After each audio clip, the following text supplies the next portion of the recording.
for making this statement on the floor of the House. Mr. Speaker, I paid attention to the statement by the Minister. I heard him talk about regulation. Hearing him on regulation, I looked for my constitution and turned to Article 11 of the Constitution, which guided me on the hierarchy of our laws. It's clear to me from the reading of Article 11 that the regulations he referred to cannot stand in the way of the Constitution. If you read chapter 12 of the Constitution, in particular Article 162, Mr. Speaker, let me take your leave to read. Freedom and independence of the media are hereby guaranteed, subject to this Constitution and any other law not inconsistent with this Constitution. There shall be no censorship in Ghana. 3, there shall be no impediment to the establishment of private press or media, and in particular, there shall be no law requiring any person to obtain a license as a prerequisite to the establishment or operation of a newspaper, journal, or other media for mass communication or information. Mr. Speaker, 4, editors and publishers of newspapers and other institutions of the mass media shall not be subject to control or interference by government, nor shall they be penalized or harassed for their editorial opinions and views or the content of their publications. 5, all agencies of the mass media shall, at all times, be free to uphold the principles, provisions, and objectives of this Constitution, and shall uphold the responsibility and accountability of government to the people of Ghana. Mr. Speaker, lastly, on 162, that's 1626, any medium for the dissemination of information to the public which publishes a statement about or against any person shall be obliged to publish a rejoinder, or a rejoinder, if any, from the person in respect of whom the publication was made. So, Mr. Speaker, the Constitution provides a comprehensive guide on the operations of the media space in Ghana.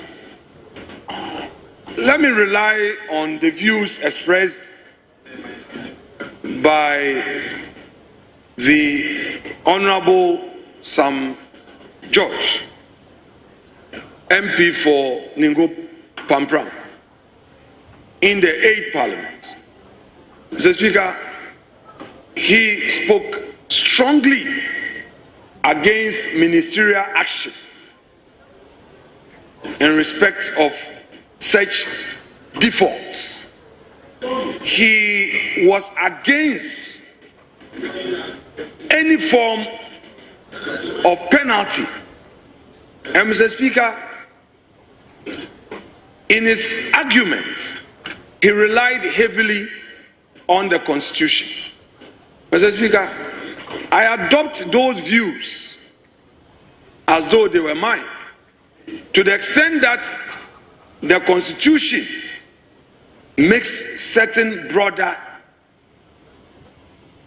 provisions. And this is not to suggest that I am against the subsidiary laws enacted for the purposes of regulating these media houses as part of the checks and balances that are required or needed in every democracy. Mr. Speaker, democracy must be guided for the good of democracy itself. So I agree. But Mr. Speaker, in a situation where it becomes obvious that in the exercise of such discretion, there is a clear breach of Article 296, as my respected colleague, the former ambassador to South Africa and MP for Abrim just said, the intent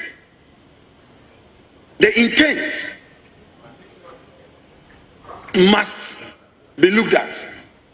And clearly, it comes without doubt that Article 296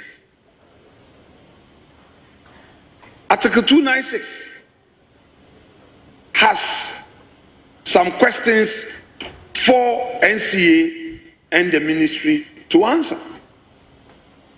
What we are seeing in respect of the statement from the presidency later this afternoon, a supposed clemency.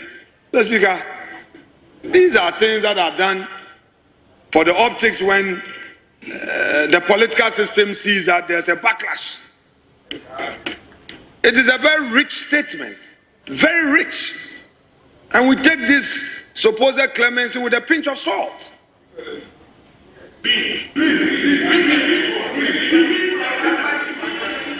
Mr. Speaker, we take this with a pinch of salt. That the NCA, together with the ministry, have embarked on a certain path, and now Mr. President, exercising his supervisory mandate, is now telling them that don't do it. Couldn't this have been discussed in-house prior to this decision? Well, Mr. Speaker, we have been in government before, so we can understand the situation the government finds itself.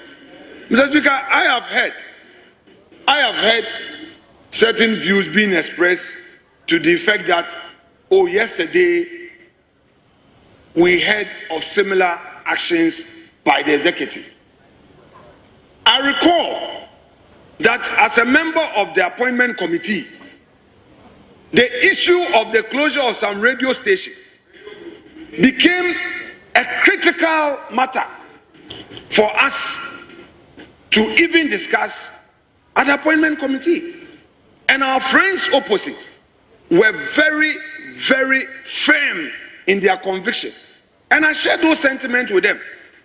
Granted that something happened yesterday which was not good for our country. Do we have to repeat them? No. Since 1993, no one here can tell me that our democratic journey has been static. It's been very dynamic, it's been fluid. Things are done and improved upon. So in this reset regime, we expect better. No, Mr. Speaker, you do not break it and pretend to be fixing it when it's not broken. You broke it. So if you are fixing, then you say we should commend you, we should be happy. Mr. Speaker, Mr. President, clemency is a belated thing. It's because of the public backlash. I would want the NCA and the ministry to be strongly guided by Article 296 of the 1992 Constitution. A regulation cannot overreach and override an express constitutional provision. In the least, the regulation is to guide, but not to impede and stampede the process.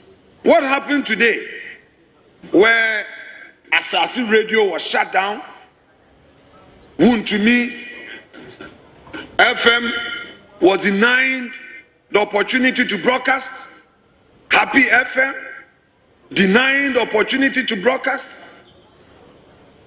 Mr. Speaker, must not ever happen again.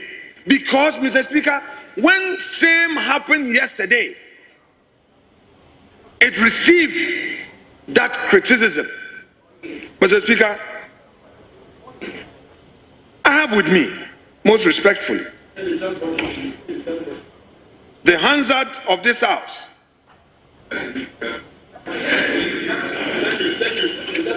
October 19, 2017, column 998. Mr. Speaker, the work of a member of parliament is to make his advocacy and rely on records, and rely on facts, rely on a reliable research team. And I cannot be making lame arguments here. Mr. Speaker, Honorable Sam George, at column 998, had this to say: I put it on record that the NCA failed to come before this august House in 2015 to approve their schedule of penalties, and that the schedule of penalties as used by the NCA in imposing this charge did not come before this august House of Parliament. As such, NCA is carrying out and perpetrating an illegality which this House must stop, because we are vested with upholding the 1992 Constitution. And I agree with you, Mr. Speaker. Mr. Speaker, Mr. Speaker.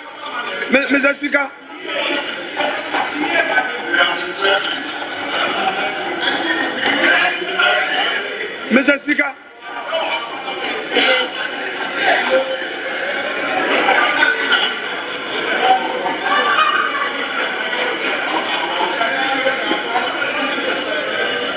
Honourable members, order. Mr. Speaker.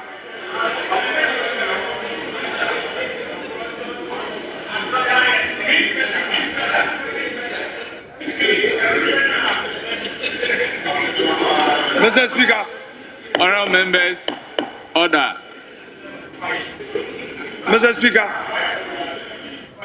this was the respected colleague who was inviting us to uphold the Constitution. Mr. Speaker, the gravamen of this submission was to the effect that the administrative body with regulatory powers was required by law to comply with certain provisions of the Constitution. And that is why he relied on the veritable words, "We are vested with upholding the 1992 Constitution." Mr. Speaker, when authority is given by the Constitution, the same Constitution imposes an obligation on that authority. And I have said earlier that that limitation is clearly defined by Article 296. So clearly, I am saying that the respected Honorable Minister must not change his principles by virtue of his new position of honor. He fundamentally agrees that we must uphold the Constitution. And at the risk of being repetitive, the provisions in Article 162, as relied on supra, require of us not to impose any impediment. So if the regulation would impede press freedom, our duty as a house, as Honorable Sam George invited us to do, is to uphold the Constitution. It's our duty bona fide. So, Mr. Speaker, let's not justify in any way this attitude of shut down. If yesterday we were allowed on the rooftops that it is not good to suspend or shut down, then today let us maintain the same principle and say that we would rather have an administrative engagement. Why should Asase Radio be denied the opportunity to broadcast? Why? Why will Wontumi be denied opportunity? Why is Wontumi suffering? Why is Wontumi suffering? Why is Wontumi suffering? What has Wontumi done? What at all has Wontumi done? Mr. Speaker, if we say we want to perfect our democracy, then we must be seen to be walking that talk towards perfecting our democracy. This business of it happened yesterday, so we must continue this vicious cycle. Mr. Speaker, it won't help any of us. Today, I will repeat what I've been saying since 7 January 2025, that this power of 187 is not permanent. We have seen 169 before, and we saw 137, 137. So let us all be guided and know that the power immediately you are given is like an ice block. It begins to melt. We should be guided so that when the power comes to us, we will remember to put in certain blocks that one day we will use it for equity in times of need. But if you have a member for Kwesi Mintim who now says in his submission that he is applauding the harsh measures, the punitive actions of a regulatory authority, which is contrary to constitution.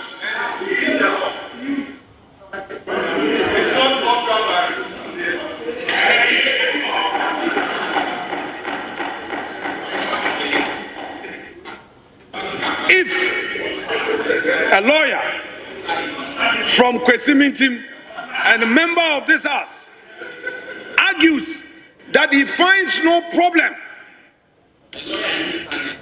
with an administrative authority vested with regulatory powers exceeding its mandate, let me, Mr. Speaker, as for Hansard, Honorable Minority it would Leader. always be a great Honorable Minority witness. Leader. So, Mr. Speaker, Please operate within Order 91.4. very well. So, Mr. Speaker, all that we are saying today will be referred to tomorrow. Mr. Speaker, so I would want to encourage Honorable Sector Minister to rather deepen the engagement process as directed by the President. Some of these belated actions for the purpose of optics will not help the cause of democracy. Stay away from the punitive actions. Stay away from this excuse of you need to enforce a regulation, especially when in enforcing the regulation you may be slipping out of the confines of the Constitution. We as the minority here will always move with full force to support all those who will be at the receiving end of any form of injustice. Mr. Speaker, without more, I shall resume my seat and listen to the majority leader to have his take on this matter. Thank you so much. Yeah. Mr. Speaker, First, let me commend our colleague, Dr. Ayuwe for bringing to this floor this very important matter. Mr. Speaker,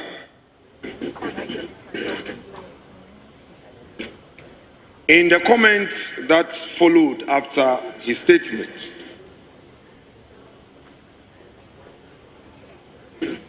one statement I find very profound came from our colleague, Honorable Samuel Awuku. He's drawn our attention to the way some people have made this strike action a partisan matter. He's drawn our attention to the rather unfortunate, unmeasured, foul language that have come from all those who are in disagreement with this action by the nurses. Mr. Speaker, we must not encourage such unguarded utterances, especially when there are certain demands from public sector workers who provide essential services, such as teachers, nurses, etc. Mr. Speaker, the maker of the statement shared with us his views about how we commended these nurses during the COVID. And in a period like this, the least we can do is to empathize. The least we can do is to empathize. Mr. Speaker, if you have not lived in a rural setting before, you will not understand or value the work of a nurse. Ghana is largely rural, not urban. If we live in the city of Accra, the city of Kumasi, city of Tamale, Takoradi, Cape Coast, and we think that is Ghana, then we'll be deceiving ourselves.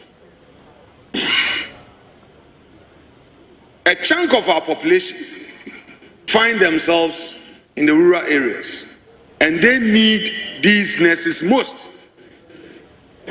So when we reduce the matter to partisan politics, it is our own relatives and family members we are hurting. And by the way, the bill will come to us, because when there is any death, they will come to you, the political leader in Accra, and demand some support. So this is not about NDC MPP politics at all. This is about leadership taking responsibility. And it's the reason why I commend the Health Committee for their bipartisan approach in handling this matter. So yes, Mr. Speaker, yesterday I did my part. I engaged my ranking. I asked him to call a meeting of our side when it came to our attention that the chair of the Health Committee had called a meeting. I told them that they should fully cooperate, attend the meeting, and ensure that this impasse is brought to an end. I am told that the leader of the House himself sat through the meeting, and there was a fruitful engagement. I don't want to do blame game here. Don't blame the Ministry of Health, but blame the Ministry of Finance. No. We cannot, say that as for Ministry of Health, they have done nothing. But the responsibility is that of Ministry of Finance. No. You work collectively you are a team, is a failure on the part of those in charge of negotiating this matter, whether Fair Wages and Salaries Commission, Labor Commission, Ministry of Health, Ministry of Finance. We have not lived up to the expectation. I do not think that these nurses are unreasonable. I do not think that these nurses are unreasonable. I think that we have failed them.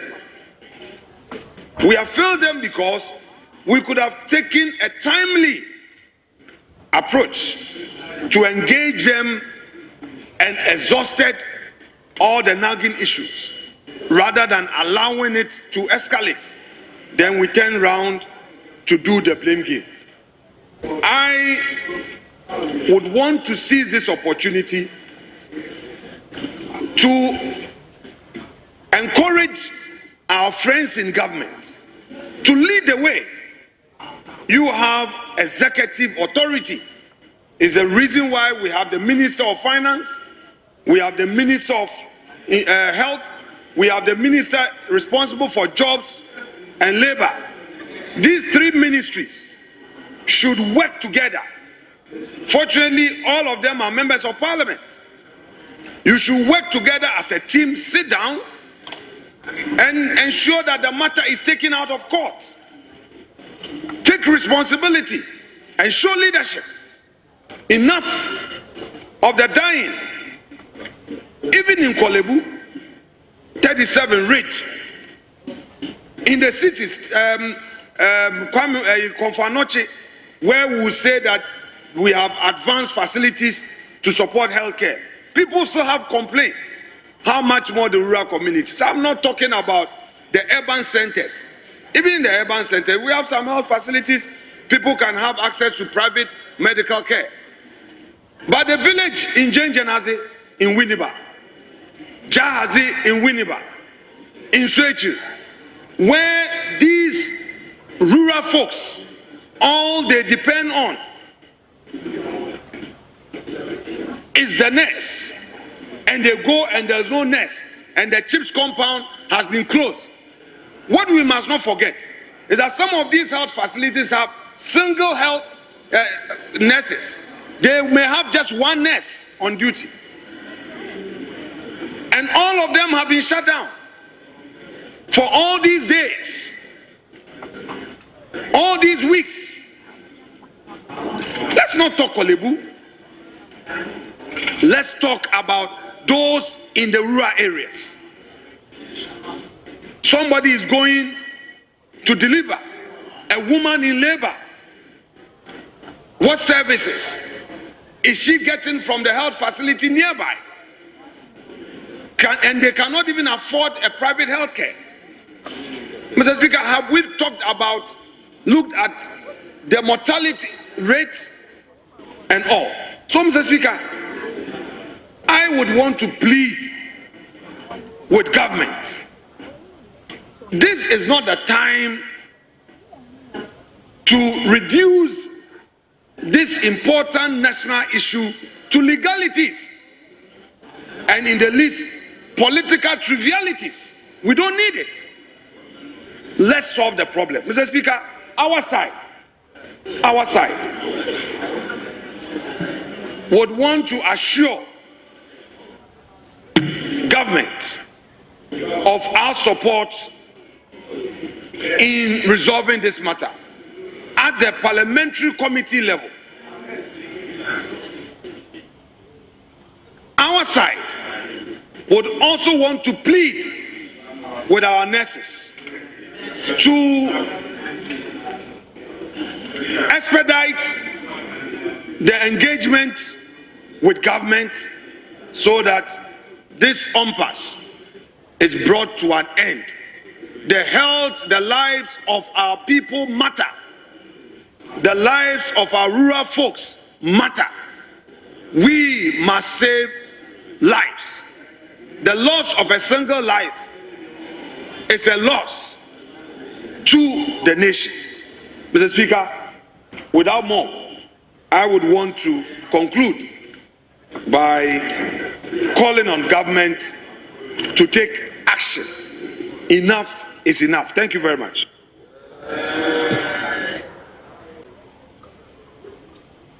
Mr. Speaker. Mr. Speaker, I have seen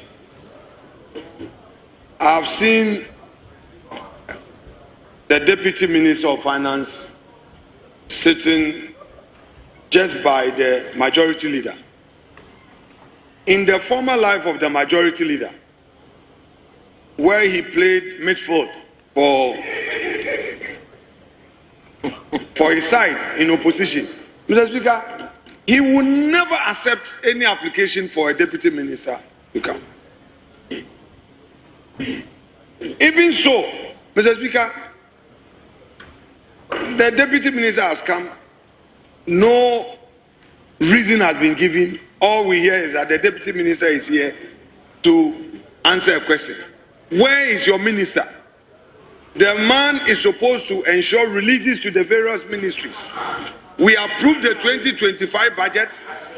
Ministers have not had their releases.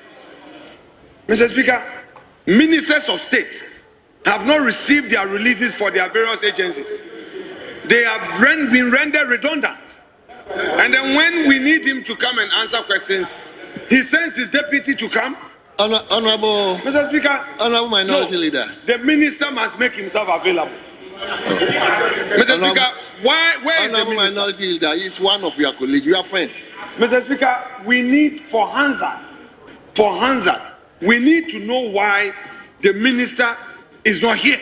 Okay, let me give it to the Majority Leader. Yes, he should tell us. Mr. Speaker, just a while ago,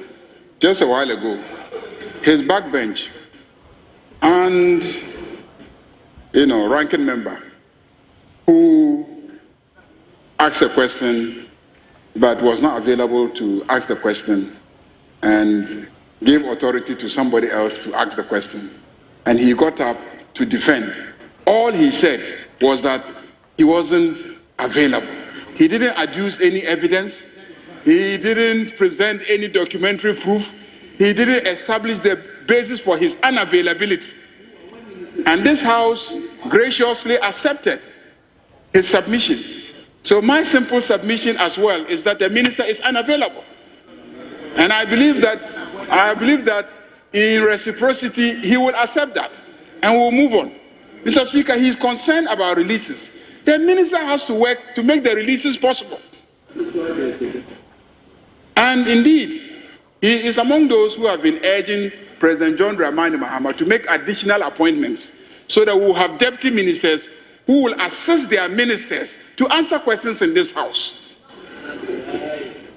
This is an advocacy that you have led. I can mention the names of honorable members on this side that you have been campaigning for to be made ministers and deputy ministers. Just so that this House will have enough ministers and deputy ministers to be available to answer questions. Now there is a deputy minister who is available to answer a question, and again you are raising issues.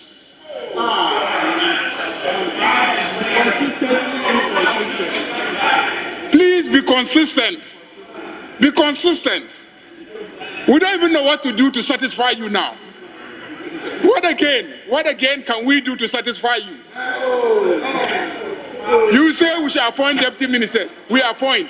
You say they should come and answer questions. They come. Then you say no, they can't answer questions. Mr. Speaker, I think he has agreed. Let's move on. Let's move on. Oh, please, you have agreed. What is your problem? Mr. Speaker, when His Excellency the President swore in the last set of ministers, he made a promise to the nation that the following week, he was going to submit 4 more. Mr. Speaker, that was in March.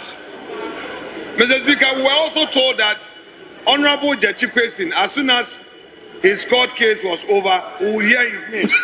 We haven't heard his name. We heard of the professor from Ketan, Esikado Ketan, Professor Professor Ayesu, we have not heard her name. The founder's daughter, we have not heard the name. We were also told that Professor Moses' brother, the former president brother, we are likely to hear his name. Still no. Mr. Speaker, the Shama MP brought a lot of votes to the NDC. He brought a lot of votes. In fact, Mr. Speaker, not only votes, but we know of his energy levels with all the work he did in this chamber. We've not heard his name. I am concerned, Mr. Speaker. I don't want to have trouble with my senior brother from Ho, so I won't mention. He is in a comfortable lead at Get Fund. He's in a comfortable lead at Get Fund. Get Fund, he's in a comfortable lead there. Mr. Speaker, even the former ACP, he's made a lot of advocacy. Mr. Speaker, many people have been promised just for 4 positions, leading to a high level of anxiety. But Mr. Speaker, that is beside the point. Mr. Speaker, Adam is a junior MP. He should bid his time. His time will come. Mr. Speaker, I agree with Honorable Ayariga that AMPIM should take charge for today. But Mr. Speaker, there is a fundamental question to be answered. We approved the appropriation in March. The approval was to enable the ministers to work. Mr. Speaker, the ministers have been rendered redundant. Mr. Speaker, Honorable Ahmed Ibrahim, the Minister for Local Government, Chieftaincy and Religious Affairs, he should, Mr. Speaker, I want him to rebut me. I want him to rebut what I'm going to say. Have you received your releases? Honorable Minister, I have not given you the floor. Mr. Speaker, Honorable Minister of Education is here. He's handling a huge ministry. Have you received your releases or you've been promised? Have you received? Say it for Hansard and I'll file a question. Have you received your releases? Your capex? Have you received your capex? Honorable Minister for Education, Mr. you Speaker, can only the speak, Minister you can only responsible for speak if government I give you the communication floor. is here. Don't. He should tell us whether he has received his capex. Mr. Speaker, I say on good authority, not a single ministry has received any releases as contained in the appropriation. And we are running a 24-hour reset government. 1 job, 3 shifts. 1 job, 3 shifts. 1 job, 3 shifts. And it didn't find expression in the budget. Thank you, Honorable Leader. Thank you so much. If that is your pleasure, AMPIM can take over. Thank you so much. It should be part of the records of this house. Why 93, answer to 93 is not ready? Because the member is here. If the minister is not ready with the answer, he should tell us. Let the question be asked and let him say so for records. This is a house of records. You say that 1 job, 3 shifts. Go ahead and do. Use the time to get the answers. Majority Leader, why do you want to go on attack? Why? The man has had all this length of time to answer the question. He says he's not ready. You said the civil servant will have 3 shifts. Some will come in the evening. You said some of the civil servants, Mr. Speaker, on the campaign trail, they said some of the civil servants will work at night. You people. Now you say you need more time. Go ahead. Mr. Speaker, it is starting very soon. The civil servants at the port, they will start working at night as well. So the civil servants at the port will start. It starts from the port and then it moves inland. It starts from the port and moves inland. So the announcement has been made. We will start from the port and then it will get inland and everybody will be working several shifts. As you can see, this house has moved to an evening shift. We have moved to an evening shift. Then in the morning, we'll do a morning shift of committee sittings. Then in the evening, we'll do an evening shift of plenary. So, Mr. Speaker, sometimes we go even up to 8 p.m. Huh? Then in the night, we'll go and sit in front of Yoko.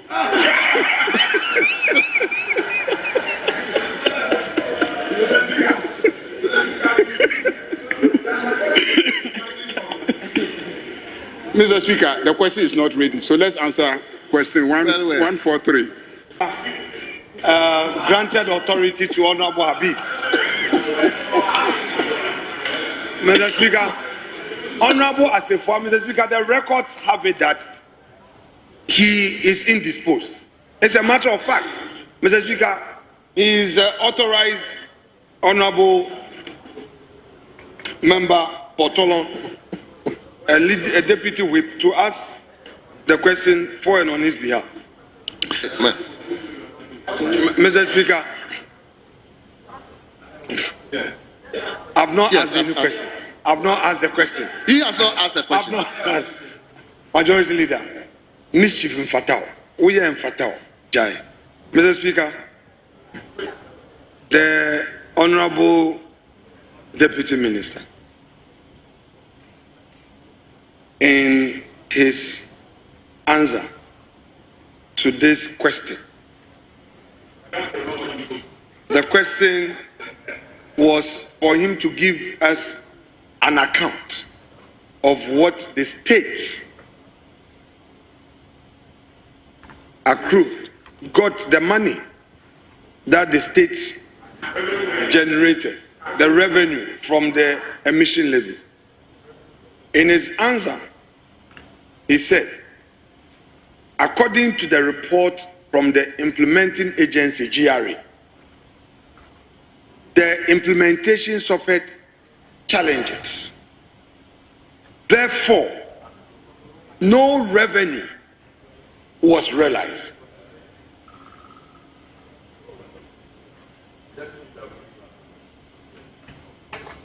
He again tells us that the levy that was repealed, which the media received the repeal as a gain for the ordinary Ghanaian, because Ghanaians were not going to pay any levy. Today he's telling us that in fact, when the law was passed, Ghanaians never paid any levy at all. From what he said, that no Ghanaian paid any emission levy because implementing it was a problem. This is what he has just said. Leader. Mr. Speaker, in view of that, Mr. Speaker, in view of that, Mr. Speaker, you are a member of the legal fraternity. You know that laying a good foundation helps your cause. And I'm learning from the majority leader. He is known for his ability to lay a solid foundation. Mr. Speaker, so just for the avoidance of doubt and at the risk of being repetitive, the minister told us that the emission levy was never paid by any Ghanaian during the period of its passage because GRA, the agency tasked with implementation, could not implement it. So the law itself was not a law that Mr. Speaker, I'm landing. So, Mr. Speaker, I want to ask the Honorable Minister, in view of what he has just told us, should anybody say that the emission levy costs the ordinary Ghanaian taxpayer some money in his or her pocket, what will be his response? Honorable Minister, if you got him, you're minded to respond. Mr. Speaker, the leader has been going round. I have stated that the question wanted to solicit from us how much revenue was generated. And we have stated clearly that no revenue was generated from the emissions levy. It is as simple as that, Mr. Speaker. Thank you. So, should any report suggest that the previous administration implemented the revenue levy,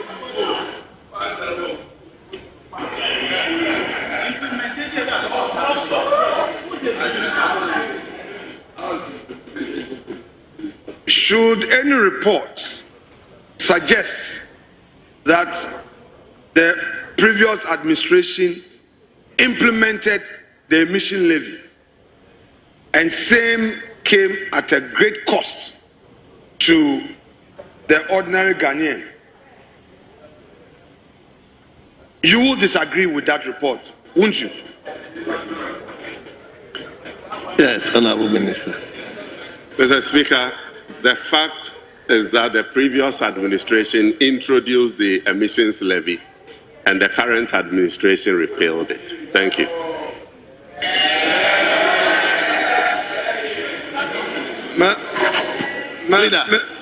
I'm entitled to 5. Mr. Speaker, I will rest on this last one.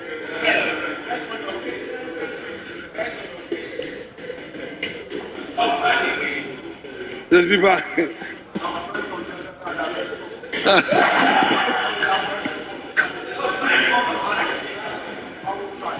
thank you. Mr. Speaker, we should let the minister go in peace. Very well. Honorable members, we turn to the next question. Oh, you are asking a question? Hey, leader. Anyway, let's hear you. Mr. Speaker, That's the point. I want to ask the minister if indeed the NPP government under Akufo-Addo, President Akufo-Addo, tried to even levy the emissions of drivers of Okada, the emissions of taxi drivers, the emissions of Uber drivers, so that it will increase the fares of those who bought Okadas and taxis. Did the NPP government, when they went to the Ministry of Finance, did they find out that the NPP government attempted to tax emissions in this country? Have I invited you to respond to the question? Respectfully, that question is overruled. So, honorable members, we turn. Mr. Speaker, today is a great day. Indeed, the local government, religious affairs and chieftaincy minister, mounting the dispatch box, has made some great promises. He's made policy statements. He has addressed the nation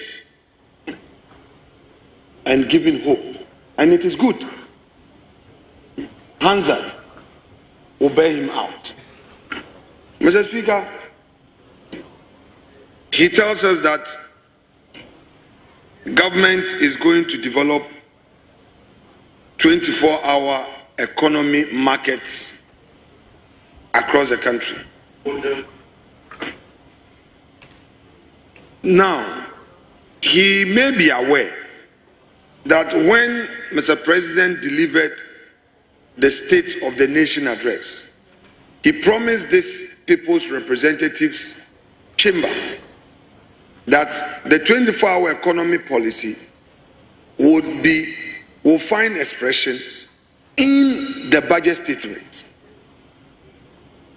When the finance minister also appeared before us with a budget statement, he deferred the 24-hour economy policy and said it is still being considered. May I know from the honorable minister, in view of what we all know in this house. How is this model 24-hour economy market going to be funded?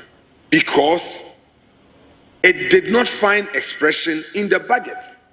It was not part of the appropriation of this house for 2025. Well, Honorable Minister. Mr. Speaker, it is a very substantive question, but I will answer him. I will not fight you, I will answer you. Thank you so much. Mr. Speaker, government operates with cabinet ministers, and I'm one of them. Mr. Speaker, delegated leadership goes with delegated responsibility. Mr. Speaker, I'm talking on behalf of the Ministry of Local Government, Chieftaincy, and Religious Affairs. You are talking of Finance Minister, you are talking of other ministers. What has been given to me and the responsibility given to me is what I've talked about. That of Finance Minister, he will talk for himself. Mr. Speaker, you see,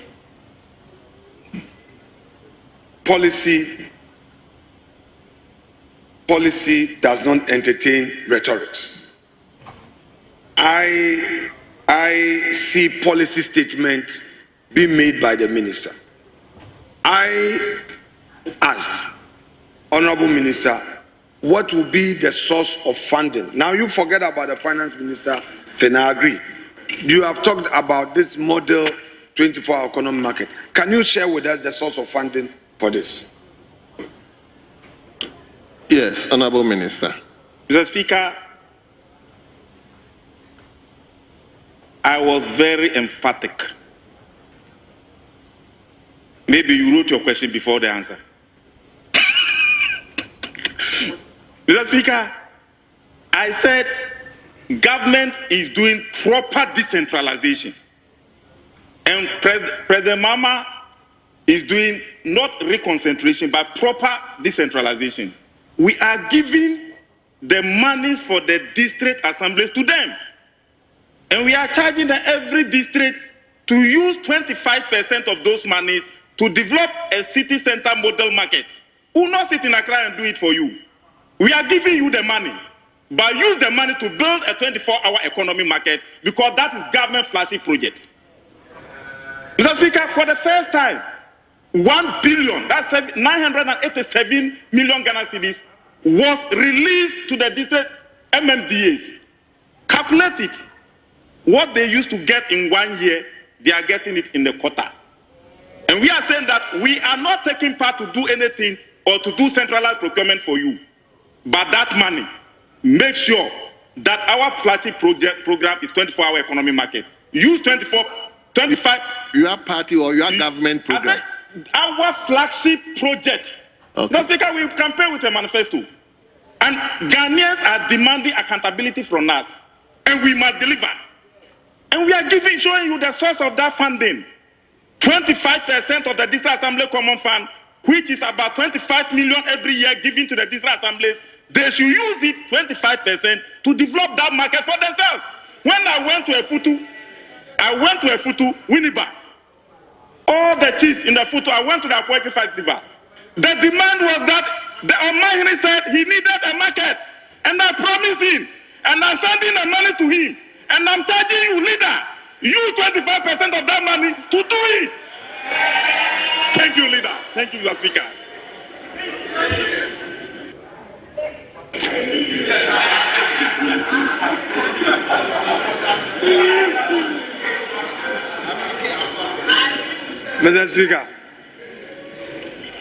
Mr. Speaker, this is a House of Records. We are governed by the Constitution, our own enactments, and subsidiary laws. On this occasion, let me use the Constitution to ask the Minister this question. Article 252(2).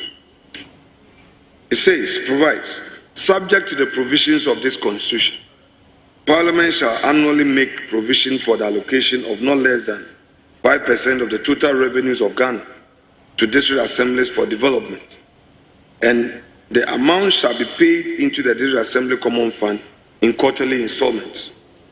3.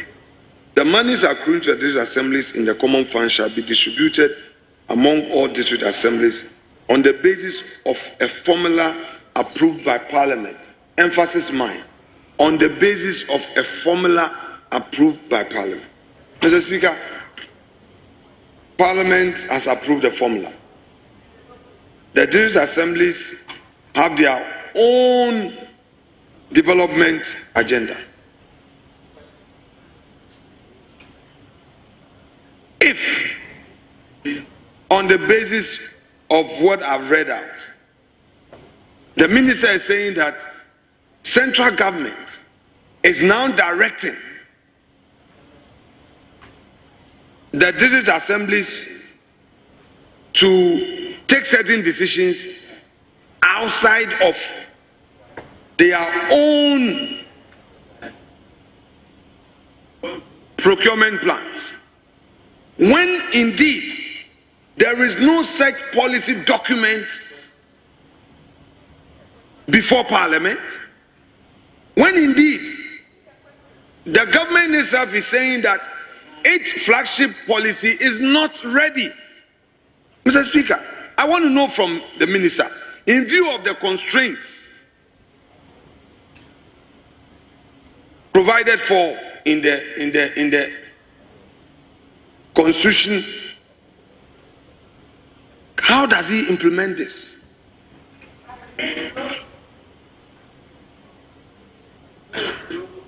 Mr. Speaker, thankfully, I'm the Minister for Local Government, So, Chieftaincy, and Religious Affairs.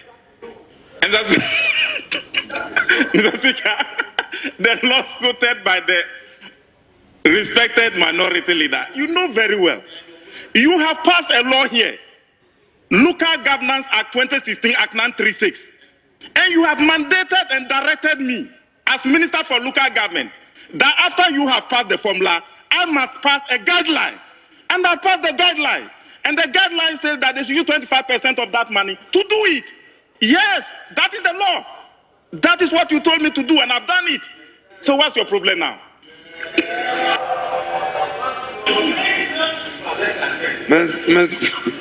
Mr. Speaker, the minister can choose to speak generally, but this, I would want him to seize the opportunity to assure the House that he would furnish us with this enactment, empowering him to further enact these guidelines at a later date. No, that I would want you to. Don't worry, Honorable Minister. I have seen that the Majority Chief Whip has taken a seat at the backbench and is now coaching from behind. Unsolicited. You know, but that's okay. That's okay. It's part of his job. Mr. Speaker, the minister says that the 24-hour economy market is going to have the women banking. The banking Oh, don't worry. Mr. Speaker, fortunately, this is House of Parliament. In this hallowed chamber, everything said is recorded. That is the good news. Unlike a campaign platform where you can say something in jest, you can say and even deny. Here, so don't worry. Is the minister aware that the women banking program has not been provided for sufficiently? Is he aware?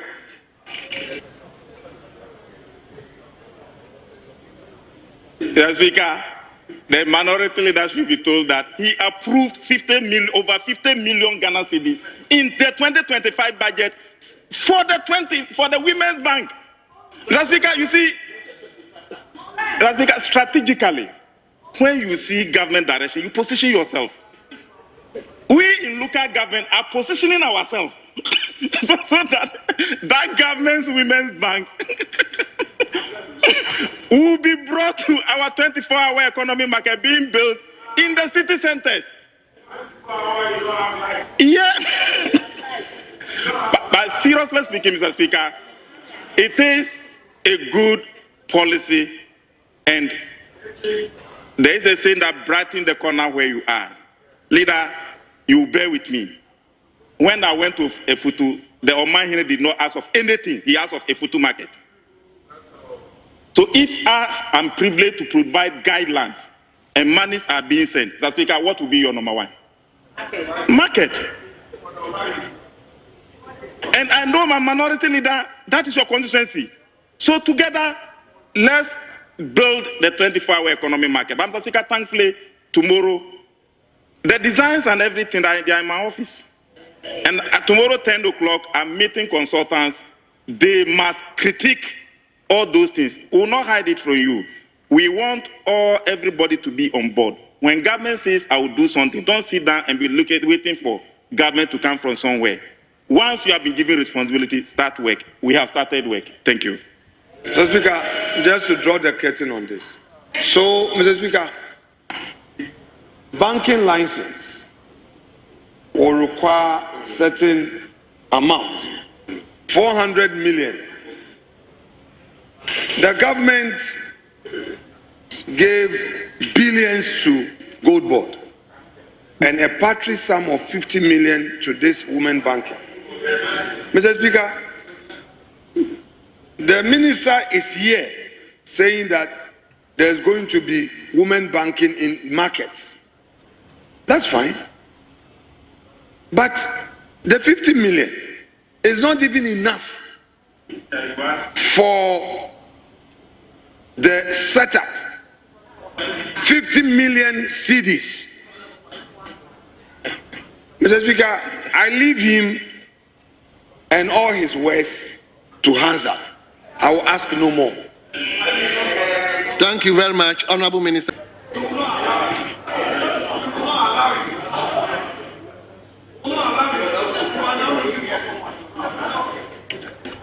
That's question 76, page 4. Page 4, question 76.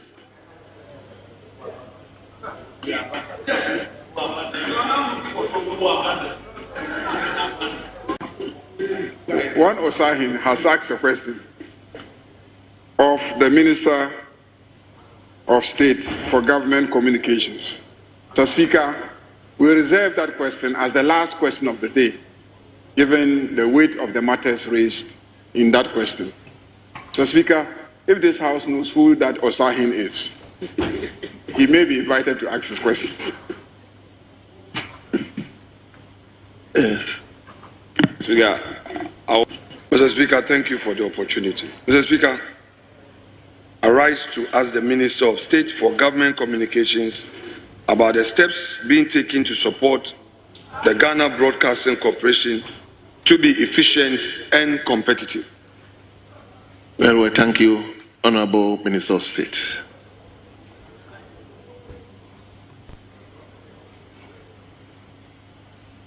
Thank you very much, Mr. Speaker.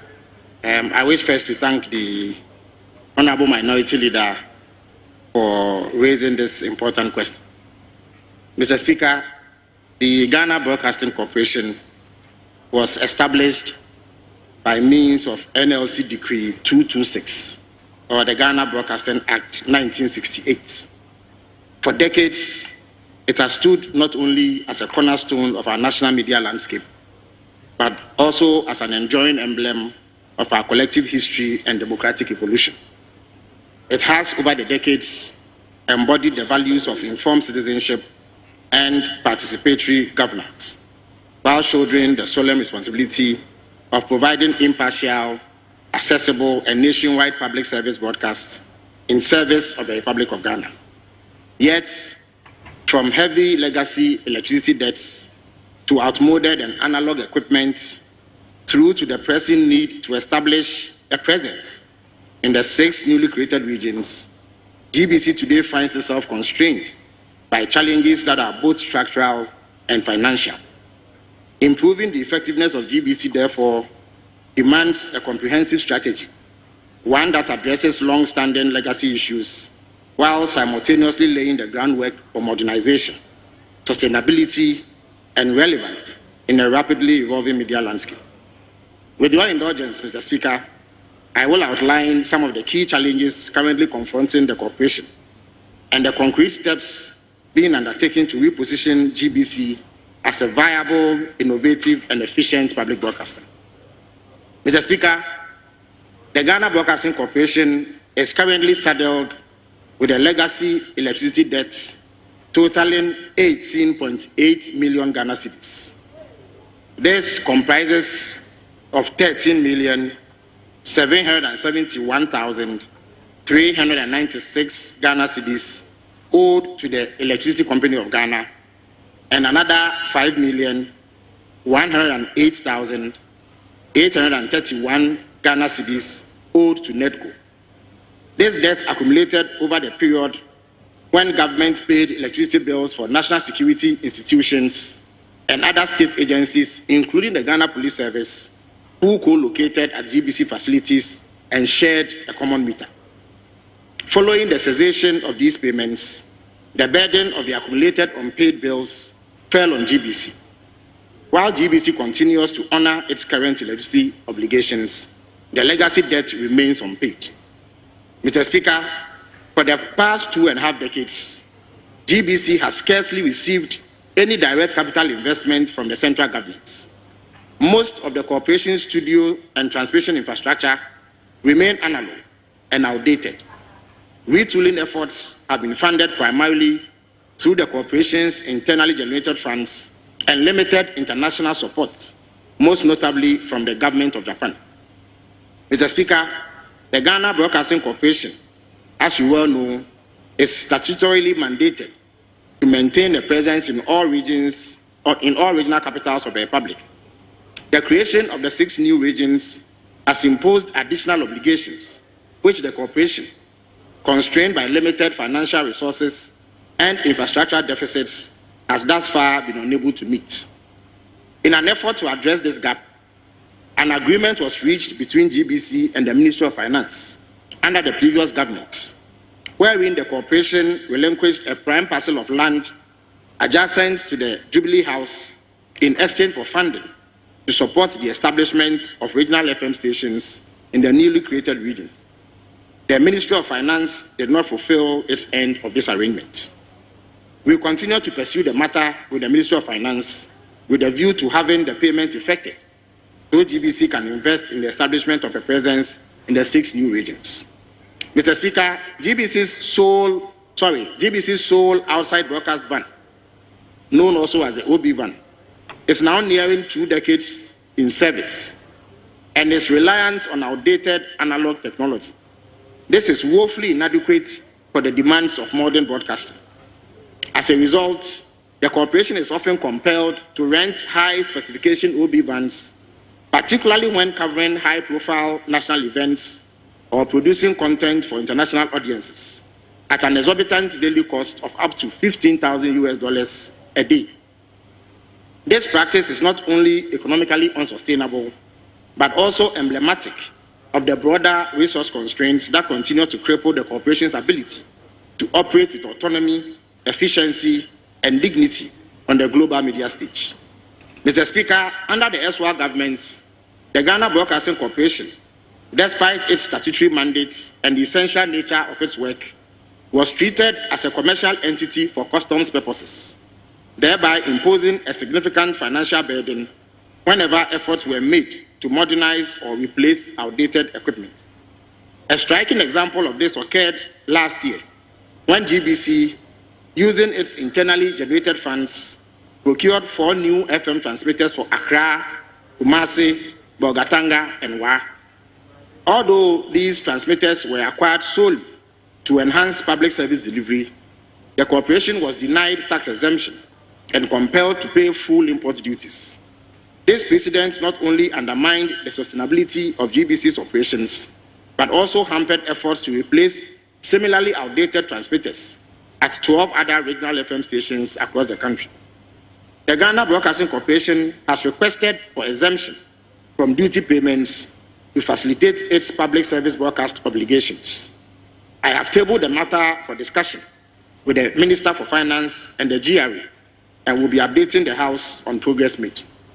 Mr. Speaker, in addition to funding constraints, the corporation is not fully capitalizing on its extensive estate portfolio, comprising numerous properties located across the country.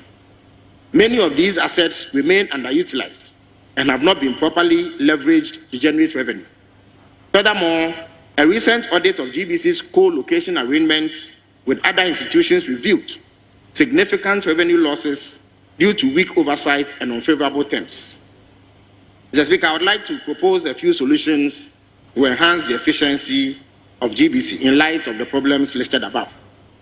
Mr. Speaker, to respond to the aforementioned challenges, which militate against GBC's functional efficiency, the following steps have been taken.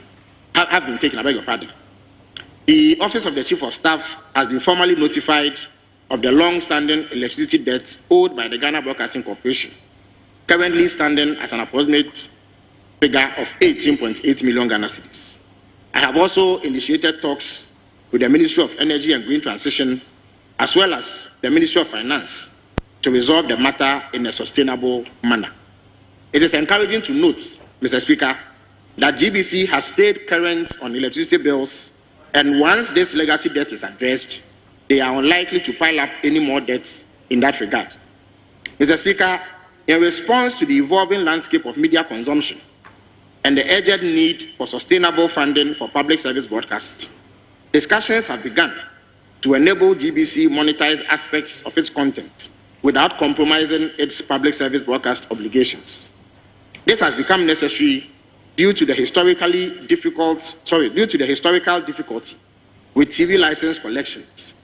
This is aimed at strengthening and enhancing the current framework so that it more accurately reflects the full spectrum of GBC's programming, which now extends well beyond traditional television to encompass radio, online streaming, and other digital platforms. Mr. Speaker, this may, however, require some amendments to GBC's enabling legislation, and I count on the support of honorable members when it becomes necessary to do so. Mr. Speaker, there is an urgent need for GBC to extend its services to 6 new regions, as indicated earlier, and they would require a minimum of 36 million Ghana cedis to do so, which is 6 million per region. The arrangements with the Ministry of Finance involving the leveraging of some of GBC's assets, specifically land, offered a useful avenue to achieve this. I am engaging the Ministry of Finance to honor their commitments to support the establishment of FM stations in the 6 new regions following the agreed land for funding arrangements. Mr. Speaker, given the cost of acquiring a modern digital OB van, estimated at 2.5 million euros apiece, government will collaborate with GBC to explore ways of acquiring them. This will reduce dependence on expensive rentals for live coverage, and it could be achieved through effective monetization of well-curated content as part of an overall strategy to attain financial viability and independence. Further, I will lend support to GBC's renewed application for tax exemption status for the importation of selected public service broadcast equipment, especially FM transmitters for regional stations. Mr. Speaker, it is evident that the Ghana Broadcasting Corporation is not presently in its optimal state. Years of underinvestment, legacy liabilities, and the rapid evolution of the media landscape have placed considerable strain on its operations. Nonetheless, the corporation retains significant national value and potential. Its operational capacity can, and indeed must be enhanced to ensure it continues to serve as a credible, independent, and nationwide public service broadcaster. I wish to assure this august House that the ministry, working in close collaboration with relevant stakeholders, remains fully committed to the progressive transformation of GBC into a modern, efficient, and well-resourced institution, capable of deepening public participation in our democracy and reinforcing the values of transparency, accountability, and national cohesion. I thank you very much, Mr. Speaker, for your kind attention. Thank you very much, Honorable Minority Leader. Mr. Speaker, thank you very much. Mr. Speaker, yes, the minister is right on this issue of tax exemption challenge. I remember when I became the leader of the House on a working visit to GB, Graphic Corporation and Ghanaian Times, they raised this issue that they have challenges with having to pay for items they import for the production of their newspapers. I pray that he's able to deal with not only GBC but that of Graphic and other state-owned media houses as well. Mr. Speaker, now on the supplementary questions. One, the Honourable Minister tells us that there was a land transaction between the state and GBC where GBC released part of his land in anticipation or with the expectation that the state was going to pay. There was going to be payment to enable them acquire some equipment. And this payment is yet to be made. Can the minister tell us whether this agreement was a government GBC agreement or it was between GBC and a private company? Yes, Honorable Minister. Thank you very much. Mr. Speaker, as far as I'm aware, and per the briefing I have, this was a GBC government agreement through the Ghana Revenue Authority and the Ministry of Finance. That is the briefing that I have. Very well. So, yes, because we can see a new GRA head office, which edifice has been built, and we know in the public space that the Ministry of Finance is actually moving there. So if you're able to pursue it, I think it's a prime land. I don't know whether it's going to cost some $20 million or $30 million. That will help a great deal. Good. Mr. Speaker, may I know from the Honourable Minister, in view of his detailed explanation regarding the state of equipment, he says that a lot of the equipment are obsolete, analog equipment. He also talks about the studio and then transmission equipment being very old. Now, having shared that challenge with us, may I know from him what plans the ministry has put in place to provide technological infrastructure or create a digital migration platform necessary to enable GBC compete with private broadcasters in today's high-speed multimedia environment. Yes, Honorable Minister.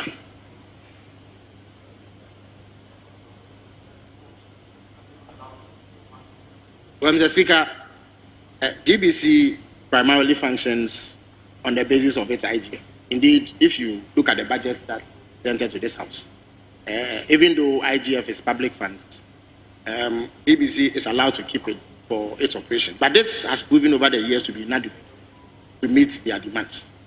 It was the reason why they entered into that land swap arrangement with the GRA and Ministry of Finance to raise some revenue to be able to invest in their operations. I see that arrangement, if properly rationalized, offers potential for generating significant revenue, because GBC has a lot of assets that at the moment remain underutilized. And if they were to structure the way that these arrangements are made, they could lay hands on significant resources to invest in their operation.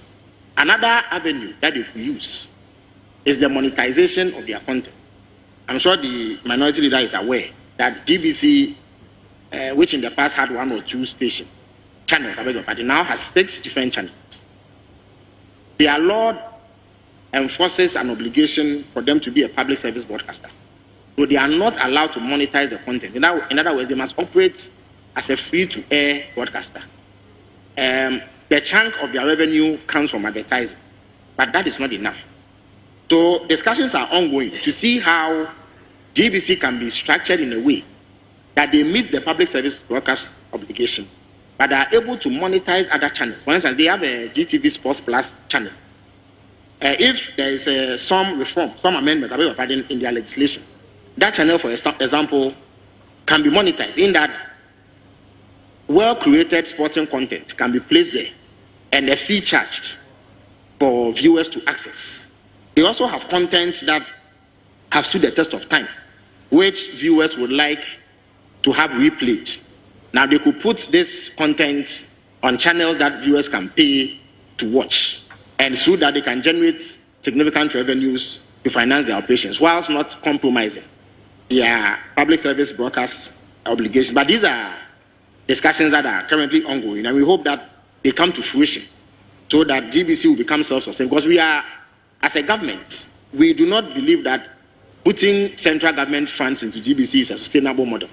Currently, government pays for the salary of the 1,150 workers of GBC. That, for me, should be the extent to which government goes in terms of putting central government funding into GBC.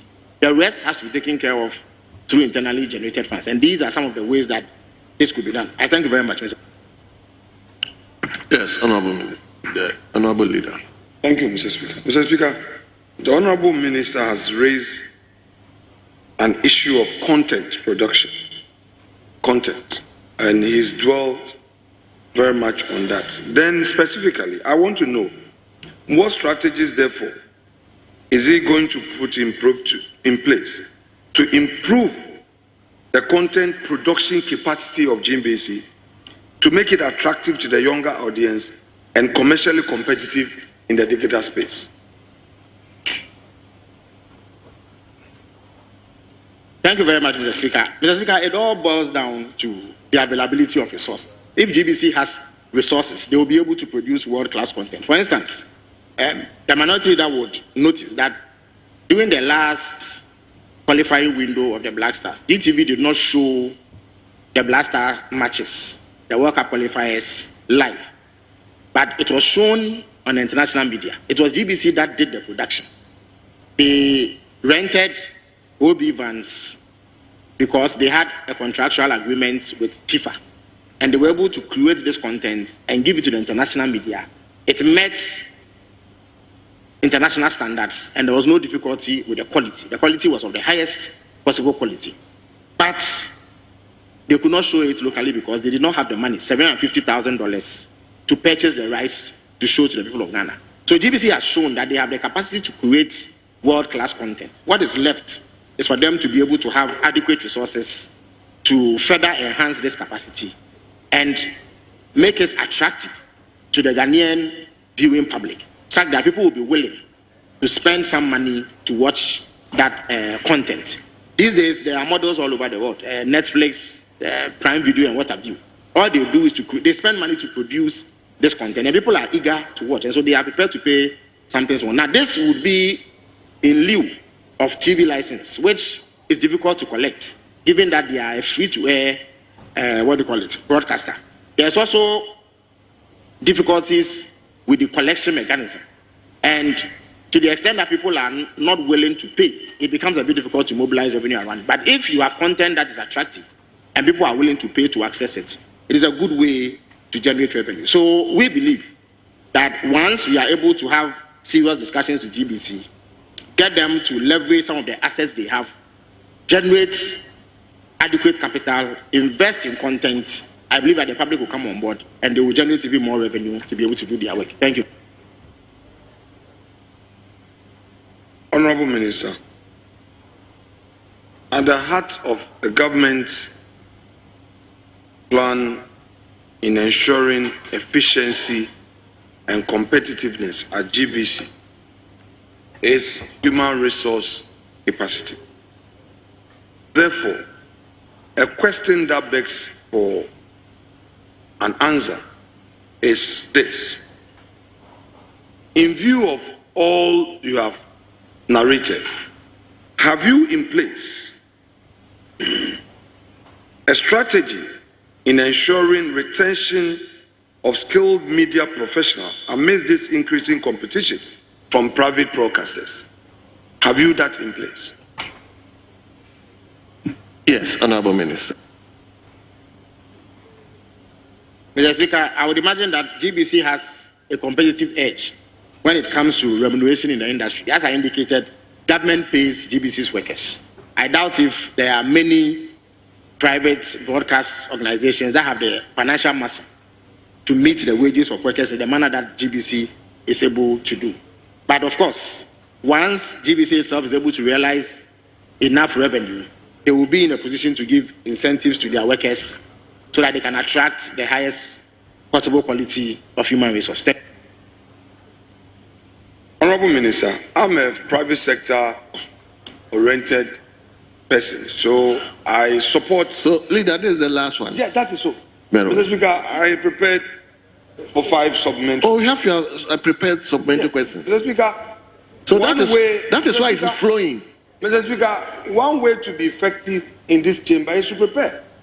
Else you will be taken off guard. You have to always prepare. And when you prepare, you are able to deliver. Very well.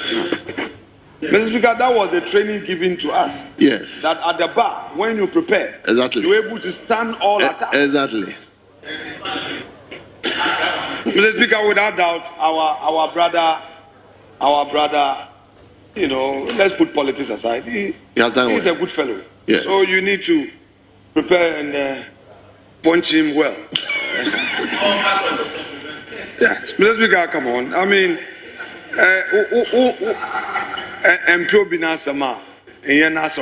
I mean, Felix is a good fellow. Mr. Speaker, I agree with the minister if he says that the state would have to be careful, or we should proceed with caution over investing state funds. So I agree with that. In view of that position, which I agree with, may I know from the Honorable Minister, by way of clarification, whether there is any plan to restructure GBC's financing model to reduce the dependency on the limited public funds and whilst enhancing commercial viability from what he has just said. Because he tells us that yes, indeed, there is over-dependency on the state and state resources are limited. I looked at the budget for your ministry, very, paltry sum. So, what financing models are you looking at for GBC to make them viable and to some extent independent, Mr. Speaker? Yes, Honorable Minister. Thank you very much, Mr. Speaker. I believe I have already answered that question. If you look at the budget, with the exception of compensation, which the state pays, nothing goes into GBC. All the other sources of funding comes from GBC's own internally generated funds. They are responsible for their own capex. They are responsible for their own goods and services budget. So, and that has been so for about 2 decades. But as I indicated, through effective monetization of contents and proper utilization of the value of their assets, they should be able to generate significant revenue to invest in their operations. And once that is done, I trust that they will be able to compete favorably with any other media organization anywhere in the world. Thank you very much. Thank you. Mr. Speaker, in the order of seniority, when the majority leader is not there, is the minority leader. That is a bona fide. So, Eche, I'm not going to fight you. Take it easy. Mr. Speaker, Eche must take it easy. Your boss is coming. But yesterday, this issue was raised here. Your boss is coming. Mr. Speaker. Eche. Mr. Speaker. Mr. Speaker. Eche. His boss is. Mr. Speaker, we are not opposed to any adjournment. We are not. No, wait. Mr. Speaker. Mr. Speaker, Mr. Speaker has called me. Yes. Mr. Speaker, they failed to do the 30%. Mr. Speaker, before the deputy whip of the majority side makes the application for adjournment, Mr. Speaker, yesterday our young kids, the BEC students, started their BEC.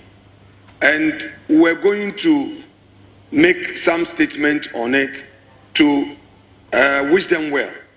I pray that tomorrow we'll find space to deal with That's very important. that very important thing, because they are first major external exams they are taking. And Honorable Dapa has anxiously been waiting to make his statement. I know tomorrow he would also have a bite. So Honorable Dapa, tomorrow be here. It will be your day. Mr. Speaker, at this time, at this point, whatever the majorities I want to do, they can do. Whatever, if they say 24-hour economy, if they no more want to pursue that part, there's no urgent government business. They don't have other paper addendum to generate. And the majority leader is tired. If the majority leader is tired and he wants to assign his deputies to move the house for an adjournment, so be it. So be it.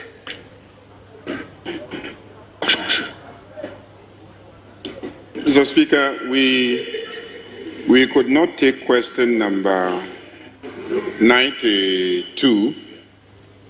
That is a question meant for the Minister for Tourism, Culture and Creative Arts, because the Minister was not available. So I just want to apologize to the Honorable Member who has been here the whole day, hoping that the Minister will come for him to ask the question. So with your indulgence, we'll reschedule that question. We'll find out if the Minister is in town. But we'll reschedule the question. But I just want to apologize to the Honorable Member for the unavailability of the Minister to answer the question. So, Speaker, I've been dealing very gently with the Osahim. So let's go in your hands. In your hands. Very well. And there's no, we've gone beyond 5 hours. Mr. Speaker, he didn't even allow me to move it.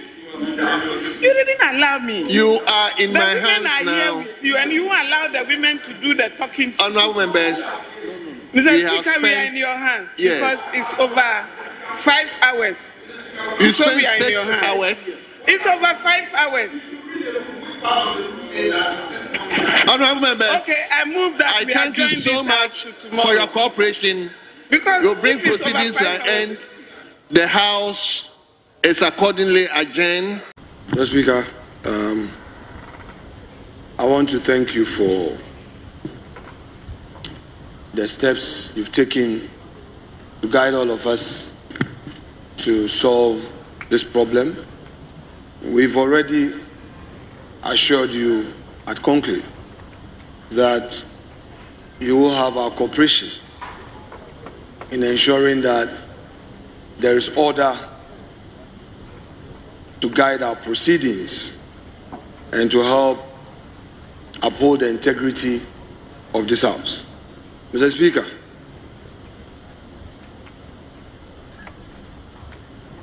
moving to resolve problems of this House is a continuous process. And without belaboring the point, I reiterate to you my assurances at conclave that we will assist the chair, particularly now that you are so overwhelmed with some other administrative duties and other commitments that your 2 deputies would be with us most of the time. We believe that we will extend that courtesy to them. They are the first among their equals, our primus. Though they are members of this House, their position is guaranteed by the Constitution. So we agree that we need to accord them that courtesy. Mr. Speaker, I conclude by reiterating your call on us to have patience. I would add tolerance. We are here as a family, and I recall Right Honorable Do Ajaho, when in 2013, we had the orientation at Gimpa. He shared with us his own experience as an MP with fire in his belly when they saw the Honorable J.H. Mensah, the minority leader of the MPP side at the time, that he was quite combatant, only to realize that after sitting, he and the Speaker, the Right Honorable D.F. Anna, were in the office enjoying some good whiskey. And he told them that you young men, you think we are here to fight. We are not fighting. We discuss ideas. And it changed his perception about his attitude towards colleagues opposite him in the chamber. The Speaker, for me, I believe that we don't just come here as parliamentarians, but we come here to build friendship and relationship. Mr. Speaker, I believe that it is that friendship and relationship that earn you that your enviable position. We may not be happy that you assume the chair in the 8th Parliament, but it's because of relationship that perhaps got some people to believe that, oh, that is our friend, let's entrust in him the powers of speakership. So I want to encourage colleagues that no matter what, the Speaker has called upon us to have patience. I am adding tolerance to it. We may disagree, but that is the beauty of politics. We cannot always agree. Let's disagree, but be measured in the language we use even where we disagree. Mr. Speaker, we cannot all be perfect. We are never perfect. We make mistakes. I make mistakes. But we should be committed to the national interest and know that today we may be to your left, tomorrow we may be to your right. Fortunately, the two political parties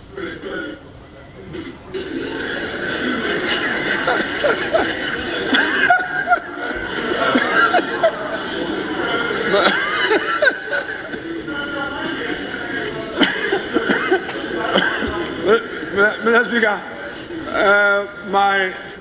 my respected senior Muntaka Mubarak has not spoken into the mic, but he's saying that at least Mincha 5 years answer Makasa. Mr. Speaker, you have only 3.5 years left. Mr. Speaker, so fortunately, the two political parties that have taken the stage in this Fourth Republican Constitution have all tasted power and have tasted opposition. So I think we must better understand this whole concept of patience and tolerance. So, Mr. Speaker, I would end here by thanking you and assuring you that the needful as you have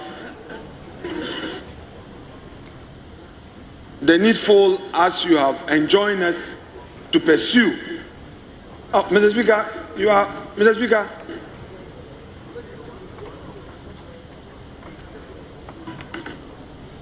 Mr. Speaker, yes, Minority Leader. The needful as you've enjoined us to pursue shall be pursued. I want to thank you once again for the fatherly approach you've adopted in dealing with this matter. Thank you so much. Today's records will reflect that the majority leader and leader of the House heckled a first-timer. And that is what just happened. He heckled a first-timer.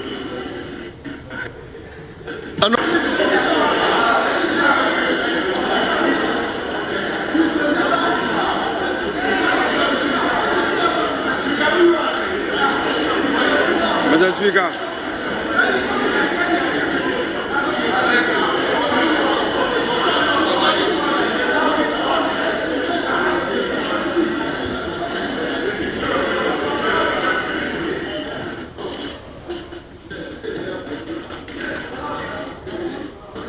Honorable Minority Leader, let's hear you. Mr. Speaker, this afternoon we were greeted with the virtues of patience and tolerance. I have had a fair relationship with the majority leader, and I would want to keep that respect that exists between the two of us. But I would equally urge all of us that when it gets to a situation where we are admonishing but lace it with threats and use our left hand, it's also not in the best interests of this House. Mr. Speaker, I agree that the majority leader, as a leader of the House, if something is going wrong, he as a leader has a responsibility to guide the chair and even admonish. But Mr. Speaker, because he has spoken on a matter, I am compelled to respond for the purpose of records, because he says that he has cited a report which has far-reaching consequences on some members. Mr. Speaker, the author of the report himself is a subject matter of investigation. He crossed to come and put off our mic, and we had a petition, which petition is before the Speaker. I have not seen any report. We are two leaders, and as two leaders we are supposed to see whatever report. So when the impression is created that something has happened and is being suppressed, I think that that is not the appropriate time to issue such a threat. We had a petition questioning the person who authored the report's conduct. So we haven't gotten there. I think that both of us, this issue of reckless heckling, it comes from both sides. Please, can I finish? We listen to the Speaker. You see,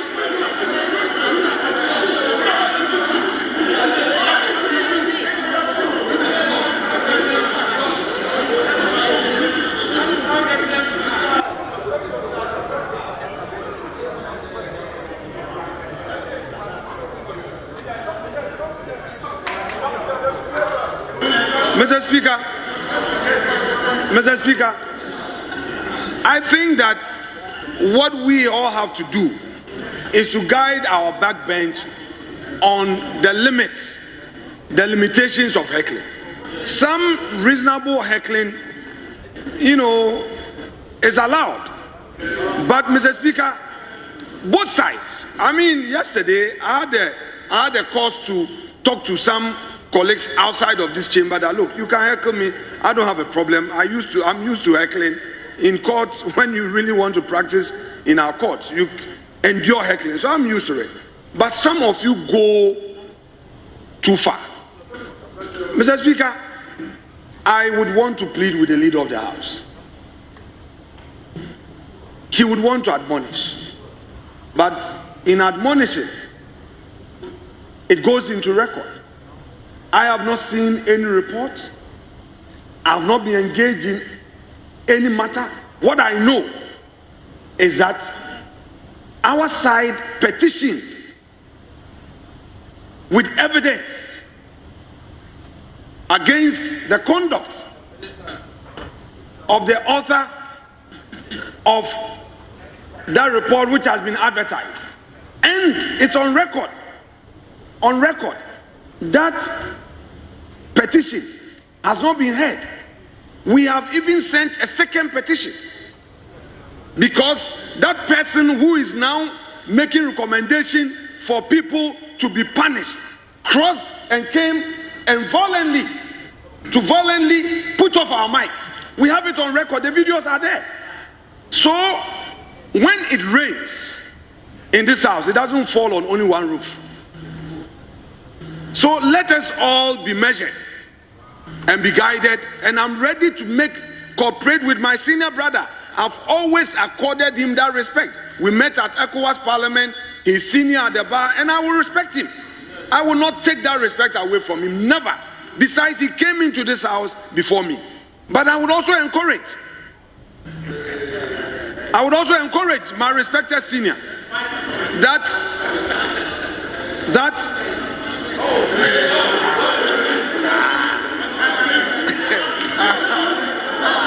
by their actions you shall know them. By their actions you shall know them. The cameras have captured his gesture, insulting people in the chamber. The cameras have captured, Mr. Speaker. So I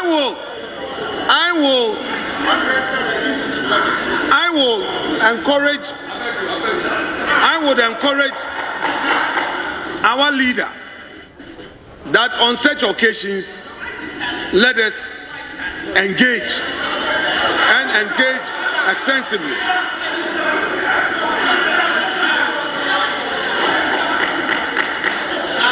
And to all colleagues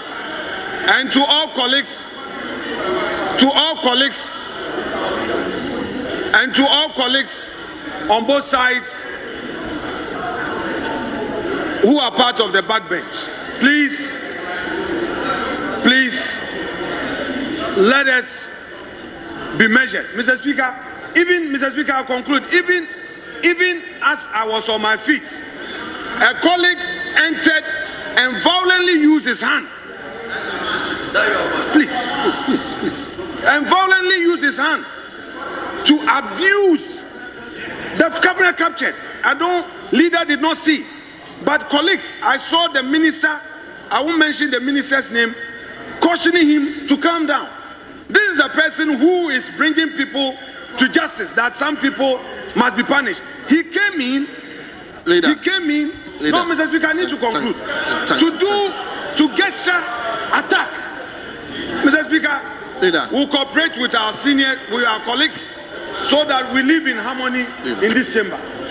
Thank you very much. Mr. Speaker, the Honorable Minister has been very elaborative in his answer. He's told this House that the issue is not about security, but about a court process, which process has more or less injuncted the collation and the declaration. Now, flowing from his own answer, did he become aware of who had filed that suit at the Supreme Court? And if so, can he make that available for our records? Because, Mr. Speaker, this is not a matter of requesting for information in writing. This is a matter of the minister's own answer. And this is a House of Records. Once you provide an answer and indicate that you are in possession of a document, we can only ask you to tender. If it is not here, then you can, with the leave of the House, bring the document at a later date. So, Mr. Speaker,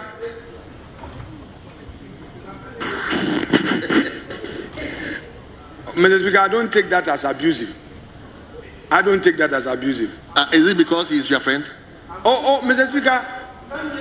Speaker, I am making that statement for a good reason. You're saying that he can choose to bring it next year, when we are demanding of a document from a minister. No. What I'm saying is that because you are under the umbrella, there's nothing wrong with that statement. If it were to be an elephant, it would have been an issue. So you are saying that he will bring it next year. That's what you are saying. Honorable member. Your leader is sitting Minister. quietly reading the rules. And you are a backbencher abusing another leader.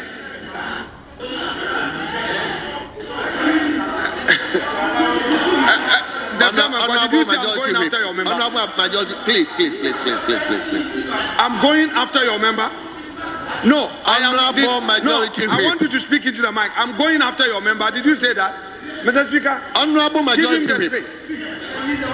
It's very rich. It's very rich. It's very rich. Leader, please address me. Please address the chair, please.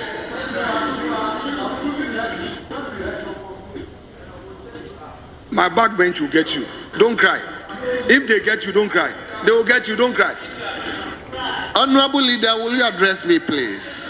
Address me. Don't mind you.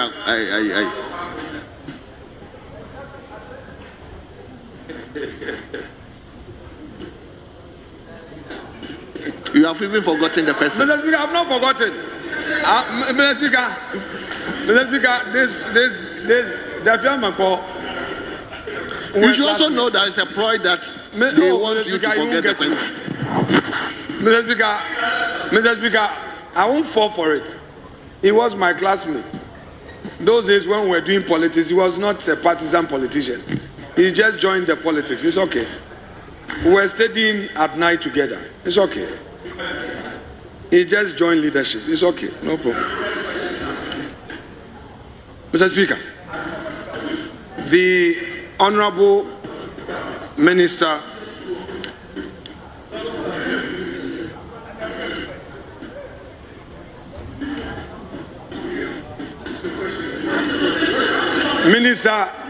Mr. Speaker, the Interior Minister should not start his thing. You are now, don't start your thing. You are not the one to encourage me to ask my question. Sit down.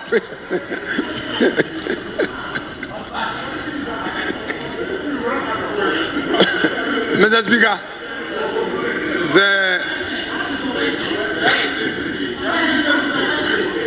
the Senior Deputy Minister has also joined the...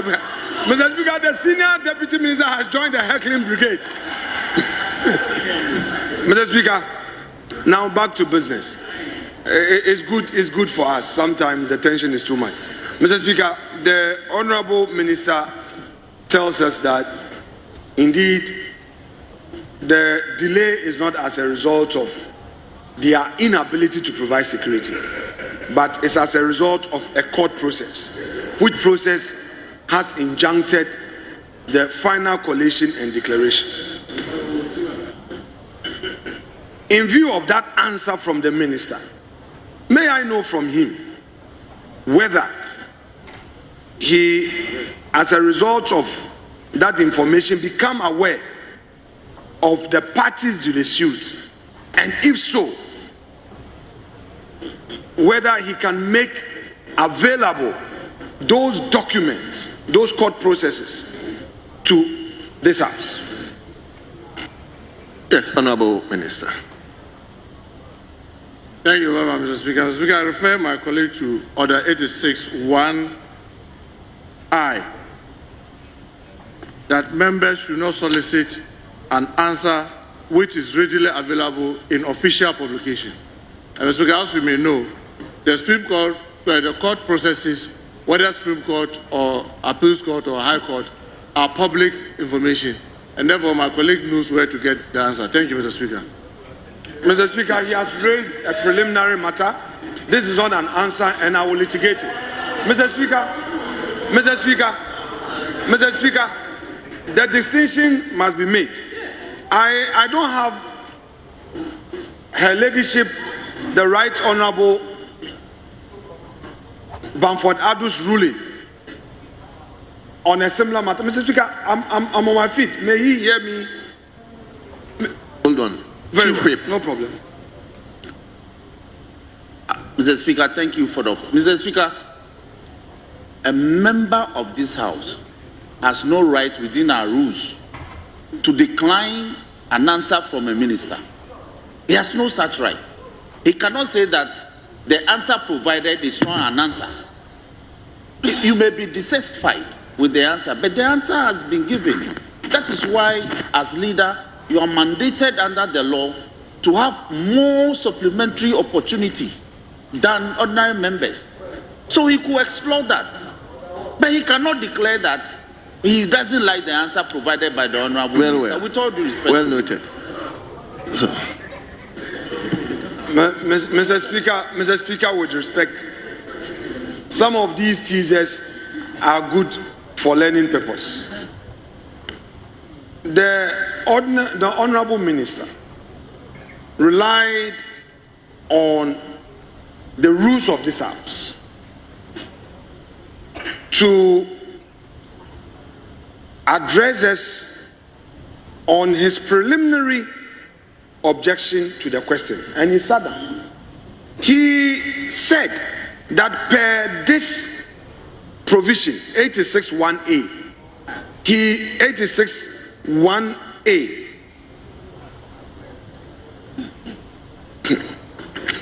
Mr. Speaker, no, 86(1)(i), he is stopped from providing an information. That is not an answer, and my colleague should know this. So I am responding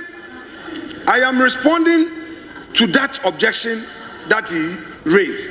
What he was trying to say was that by virtue of I, which says that solicit an answer which is readily available in official publication, I am not, Mr. Speaker, I am not soliciting an answer which is readily available in official publication.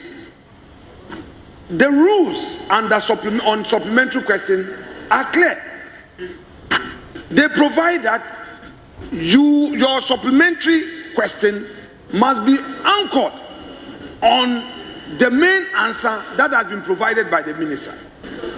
Here in this House, the minister has submitted that there is a court process, which court process has prevented them from taking action.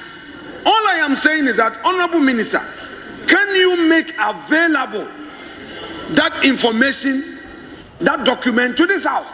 Then you jump under Order 86(1)(i) to say that, oh, I am soliciting information which is readily available.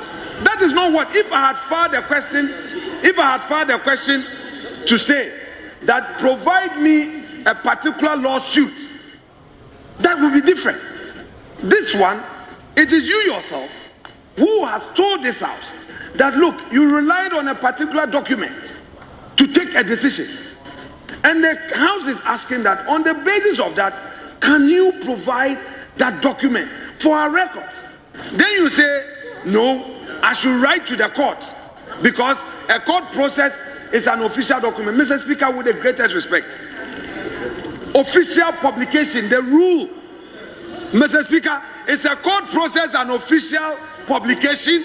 Mr. Speaker, I have not spent many years at the bar, and I have not spent many years in this chamber. I know I'm just 18 years and above, but at least on this one, I won't get it wrong. Mr. Speaker, the court process he's referring to does not come under the contemplation of Order 86(1)(i). It is not part of those documents Order 86(1)(i) contemplates. If somebody files a private suit. So Honorable Leader. Yes. What are you litigating on? So, that? Mr. Speaker, very well, Mr. Speaker, it's good you've asked that important question. What I'm litigating on is the preliminary issue he raised. Mr. Speaker, don't take his response as an answer. He entered the dispatch box and relied on Order 86(1)(i) to suggest that this question, by the operation of Order 86(1)(i), he cannot. Mr. Speaker, we have processes that place that injunct us. There are provisions in our rules that we can rely on to say that because of this, I cannot act.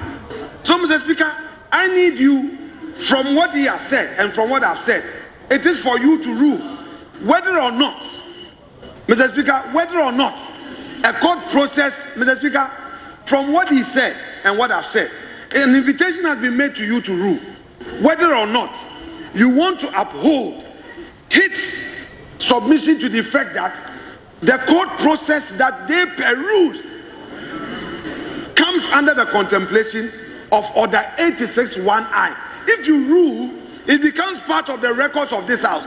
Then we know that per Agyapaafutuo ruling, per Honorable Agyapaafutuo ruling, a court process comes under Order 86-1I, and that a court process privately filed by a citizen in a suit is an official publication. If you rule that way in his favor, the records will have you, and you can deal with it. So, you as a lawyer, when there's a court process, how do you take it? Mr. Speaker, with respect, good question. We are still learning. Mr. Speaker, the question is, has official publication been defined? Mr. Speaker, has official, what we call official publication, has it been defined by any enactment? Honorable Leader. And I say yes, Mr. Speaker, it has. And therefore, a court process that has been filed by a private citizen, official publication include gazetting of documents. If you have your private document, however notorious that document may be known to the public, if it has not entered the gazette, it does not become an official publication. So for the minister to say that, Honorable Leader, Mr. Speaker, I will yield to your ruling. Yes. I've answered 3 important questions from the chair. Yes. If you rule that 86-1I includes private court processes and that official publication include suits filed, Mr. Speaker, I will yield. Mr. Speaker, I will yield. Yes, Speaker, leader is a senior member of this House. He is a leader. Our standing orders defines what official publication is. And so with all due respect to him, when he's making some of these arguments, he should reference the rules. Official publication, Mr. Speaker, includes any publication. What order? Speaker, that is order 6 of our standing order, the interpretation provision. And it reads as follows. Official publication includes any publication produced by or under the authority or with the sanction of any arm of government, other state institution, organization, agency, association, society, and club. Mr. Speaker, a process filed at the court. No, there's no mention of gazette here. A process filed at the court, any court under the judiciary, constitutes an arm of government. And Mr. Speaker, let me offer further elucidation. Every court process are published. We call it cases slated for every day, and they are online under the judicial authority of this country. Every court, including the magistrate courts, the court processes with the title are published online. So my leader, he knows what to do. He knows that the direction given by the Honorable Minister is to mandate him to file a search. That's what we do at the registry of the court to determine whether or not indeed the matters that the Honorable Minister alludes to are actually pending before the court and their live cases. In any case, Mr. Speaker, under Order 212 of our standing orders, he has no power to compel the minister to produce documents. He has no such power. It's only a committee of this House that can do that. So sometimes we should do this and offer some elucidation. But 212 is very clear as to no, let's do this. Order 212, Mr. Speaker, with your permission, we litigated this matter just yesterday. And the first Deputy Speaker provided clear guidelines. Order 212 reads, a committee shall have powers, rights and privileges of the High Court or a justice of the High Court at a trial to A, enforce the attendance of witnesses and examining them on oath, affirmation or otherwise. B, compel the production of documents. You are asking the Honourable Minister, by way of supplementary question, to produce documents. Very well. Quite clearly, you don't have any such power. He can speak to the existence of a document, but to produce it, use your committee to do that. Very well. With all due respect. Well noted. I'll be the last. Mr. Speaker, with the greatest of respect, you are a lawyer, I'm not. When you go to court, they have what they call listed cases. And in the listed cases, listed cases, it tells who against who. But most importantly, Mr. Speaker, I want to remind my colleague, the minority leader, Order 88.7. Mr. Speaker, Order 88.7. And it reads, a member in asking a question shall not raise any argument. And yes, a member in asking a question shall not raise any argument. 87B, yes, Mr. Speaker, and 88.8, where a question has been asked and answered, no debate on it shall be permitted. Mr. Speaker, with the greatest respect, Very well. we should know that ministers should not be run into debating an argument. I have provided an answer. Very well. If you are not satisfied, you write to request for further answers. Thank you, Mr. Speaker. Well noted. Yes. Mr. Speaker, thank you very much. I've heard Eche and I've heard Honorable Minister for Interior. Mr. Speaker, what the minister did was to object to the question. Mr. Speaker, the order 80, the order 6, Honorable Leader. Mr. Speaker, they must be tolerant. We've heard them. Mr. Speaker, he's argued twice. This is my second. Allow me. Mr. Speaker, Eche has argued twice on the matter. Please. When I finish and you rule, fine, let it go into answer. But hear me respectfully. And they must be tolerant. Mr. Speaker, you've had your time at the dispatch board. Let me, Mr. Speaker, official publication has been defined. This is what it says. Official publication includes any publication produced by or under the authority or with the sanction of Minister. Mr. Speaker. No. Minister. No, Minister, please. No. Minister, the leader has at least 5 opportunity to ask supplementary questions. That is what you see. Leader, Minister, please. You see?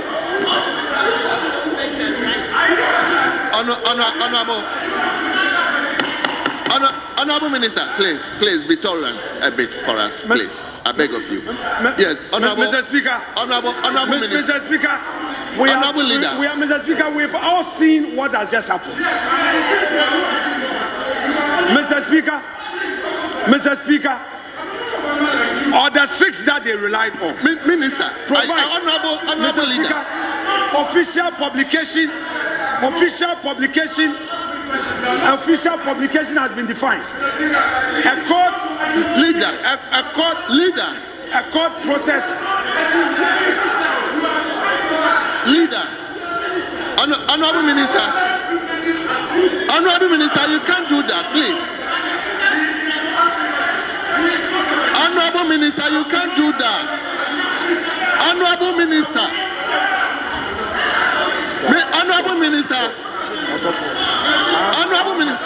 no, Honorable, you have no right. Honorable Minister, I have no right to say you can't ask him to. Please, Honorable Minister. Yes, he's going to ask question.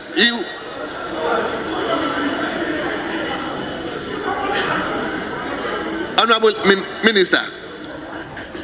Minister, Honorable Minister.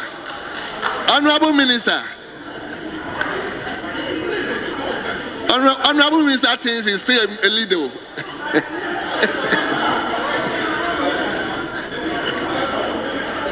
Minister. Honorable Minister. Mr. Speaker. Yes. Mr. Speaker, let's take it cool. Let's take it cool. Let's bring the tempo down. Let's bring the tempo down. Mr. Speaker, let's bring the tempo down. Yes. My colleague,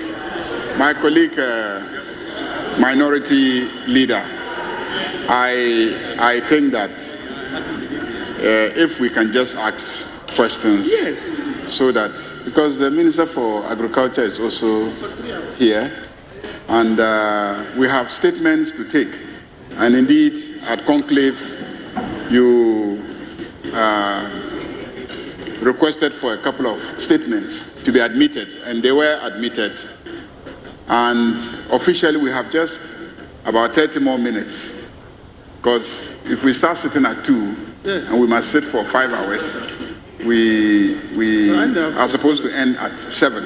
And so if you have all these questions that you have asked, and then you also have statements that should be admitted, I plead with you that you should just ask the rest of the supplementary questions so that we can move on to the next minister. This is a plea. So please, I'm pleading with you. No. Please, let's keep to the rules. Let's keep to the rules. Let's stick to the rules, Mr. Speaker. Please. Well.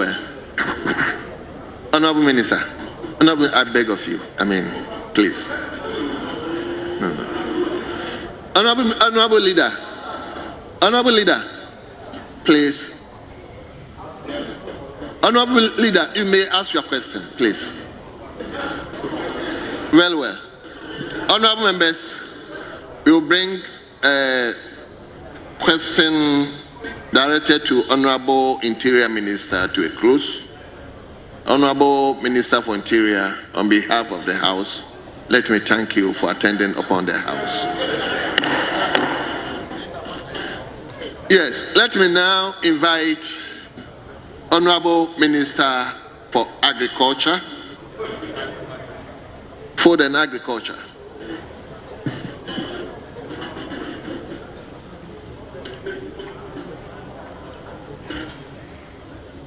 And invite Honorable Pius Kwame Inkua, member for Sevi Akontomra. Yes. Honorable member. Mr. Speaker, I saw Honorable Ahi in the chamber today. Honorable Samson Ahi. I saw him in the chamber today, and I wondered why. Then I looked at the other people. I saw his senior brother was here. So, Mr. Speaker, he's giving him moral support. Mr. Speaker, for the record, he is my ECOWAS Parliament campaign manager. Mr. Speaker, so it's good seeing you, Senior Deputy Minister. Mr. Speaker, he wants to respond to me. Mr. Speaker, I think it's unfair for the minority leader. But have I called you? Oh, I saw you pointing your hand at me.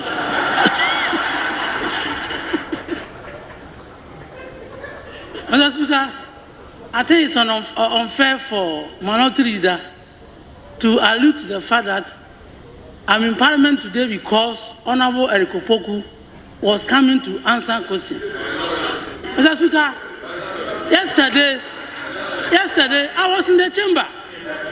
Honorable Eric Opoku wasn't here. So I am always in Parliament and I represent the good people of Bodi. But I have the mandate to be here always. And I do so always. So let him withdraw and apologize to me to infer that I'm here because Honorable Kopoku is coming to the chamber. And Kopoku is representing Ahafo what? Asunafo, which is far, far, far away from Bodi. So it cannot be the fact that Eric is here. That is why I'm here. I'm here to represent the good people of Bodi. And yesterday I was here and you saw me. Honorable Sansahi. So apologize to me. Honorable Sansahi. Ask him to apologize. Honorable Sansahi. Before he proceeds. Yes, before I'll ask him to apologize, are you not sure that yesterday you were here to prepare the grounds for the minister to come? Mr. Speaker, don't let me conclude that there's a conspiracy between you and the minority leader to draw that conclusion that I came here because Eric was coming here. Mr. Speaker, both of you should withdraw.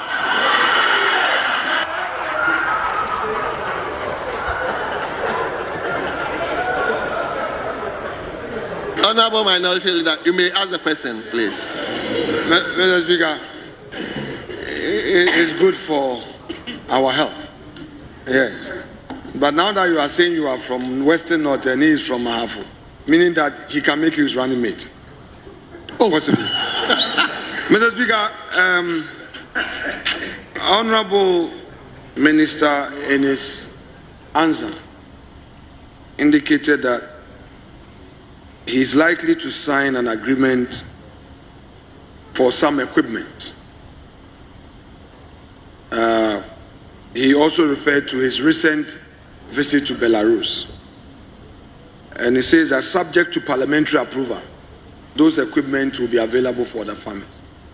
May I know from him that this agreement, is it a loan or a grant? Because it is only such agreement that will come to Parliament. He says that subject to approval. Is it a loan they are procuring or is a grant? Yes, Honorable Minister. Mr. Speaker, it's not a loan, but it is an international transaction. Very well. So, Honorable Minister, so this international transaction that Ghana is a party and you are bringing it under Article 1815 of the Constitution. Fair enough. Now, is it the case that the agreement has already been negotiated? And if so, can we know the amount involved? Minister, Speaker, we are in the process. As soon as it gets to the stage that requires parliamentary approval, I will make it available in consonance with the law.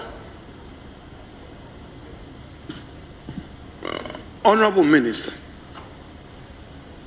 are you able to share with this House our obligations under this agreement? Mr. Speaker, when the agreement is finalized, the obligations will be known because it will be brought to this House for approbation.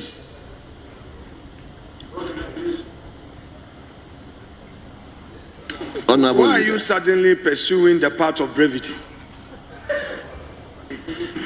Mr. Speaker, the feed the industry program that the minister has referred to, is the minister saying that this program has been budgeted for in the 2025 budget? Is the minister saying so?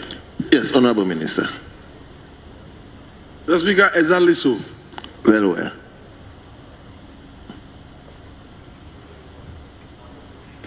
Honorable Minister, I have perused the allocation for your ministry, and upon my perusal, and of course it is notorious, it's part of the records of this House, an amount of 1.5 billion was allocated.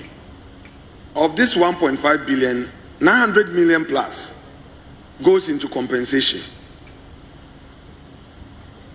Is it your case that the allocation for the feed the industry program is covered under this 1.5 billion? Mr. Chairman, Mr. Speaker, compensation budget in the compensation budget in the 2025 budget presented before this House for the Ministry of Food and Agriculture is 226 million and not the 924. The 924 is for special initiatives of the government, which includes Feed Ghana, Feed the Nation, and the rest that you can talk about, Feed the Industry and the other. Honorable Leader, respectfully, I will yield one more chance to you. You've already taken 6. So I'm giving, yes, I'm counting. So I'll give you the last lot. You were giving short questions and he was responding accordingly. So I'll give you Mr. one Speaker, more. I thought he was enjoying it. Mr. Speaker, to conclude, my question is, Honorable Minister, you have indicated that this Feed the Industry program is aimed at creating opportunity for our farmers. I know that considering the effort government is making in ensuring cedi stability, you as an expert in your field would bear with me that without food crop production, this effort will become otious. Would you therefore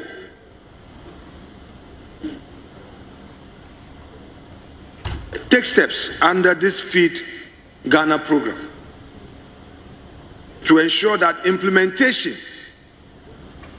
is successfully rolled out to avoid food inflation? Yes, Honorable Minister. Thank you very much, Mr. Speaker. Mr. Speaker, in the 2024 budget presented before this House by the past government, it was clearly stated, it was clearly stated that food prices are ballooning as a result of the huge food import bill. And so I agree with the Honorable Minority Leader that if we are able to effectively implement these programs, food production will increase, and certainly we can reduce our food import bill, thereby bringing food prices to the lowest ebb.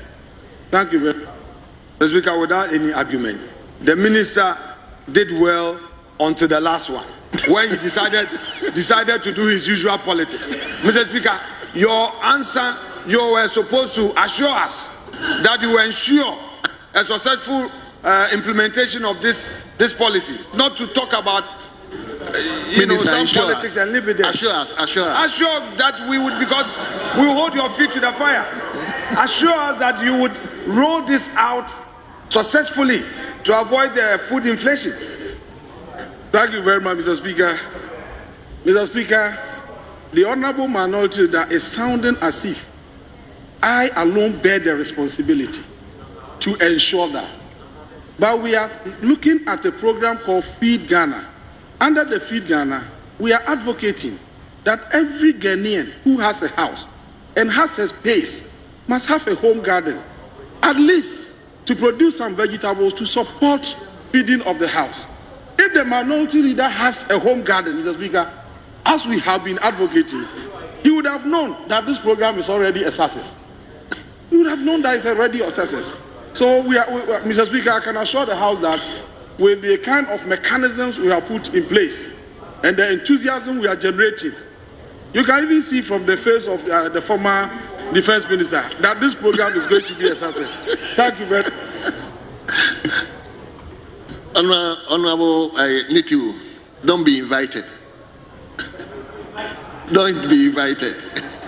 So, Honorable,